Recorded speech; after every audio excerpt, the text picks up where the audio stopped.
ప్రేమ అయితే ఆ రౌడీ వెధవతో కలిసి సరదాగా కాఫీ తాగుదామని చెప్పి కాఫీ షాప్‌కి వచ్చి వాళ్ళిద్దరూ అయితే అలా కాఫీ తాగుతూ ఉంటారు.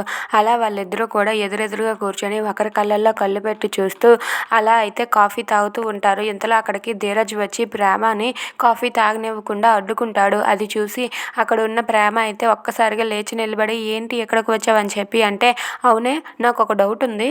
మీ ఇంట్లో కాఫీ పెట్టరా అని చెప్పి అంటూ ఉంటాడు. అది వినగానే అక్కడ ఉన్న ప్రేమ అయితే పెడతారు అయినా నీకెందుకు అని చెప్పి అంటే, మరి కాఫీ మీద నీకు ఎప్పటినుంచో ఆశ ఉండిపోయినట్టు కాఫీ తాగి ఎన్నేళ్ళు అయినట్టుగా ఎందుకే రోజు ఈ వెధవతోటి కాఫీ తాగుతావు అని చెప్పి అంటూ ఉంటాడు. అది వినగానే ప్రేమ అయితే రేయ్ అవన్నీ నీకు అనవసరం, అయినా నీకెందుకురా, నేను ఎక్కడ కాఫీ తాగితే ఎలా కాఫీ తాగితే నీకెందుకు అని చెప్పి అంటూ ఉంటుంది.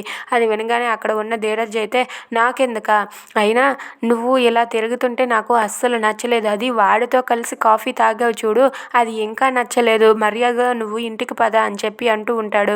అది వినగానే ప్రేమ అయితే ఏయ్ ఎవర్రా నువ్వు మాట్లాడడానికి, నా ఇష్టం నాకు నచ్చినట్లుగా నేను ఉంటాను, నువ్వెవర్రా నాకు చెప్పడానికి అని చెప్పి అంటుంది.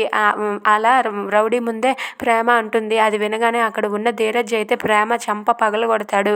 ప్రేమ చంప పగలగొట్టి ప్రేమనైతే అక్కడి నుండి తీసుకువెళ్తాడు. ఇదంతా చూసి అక్కడ ఉన్న ప్రేమ షాక్ అయ్యి అలా ఉండిపోతుంది.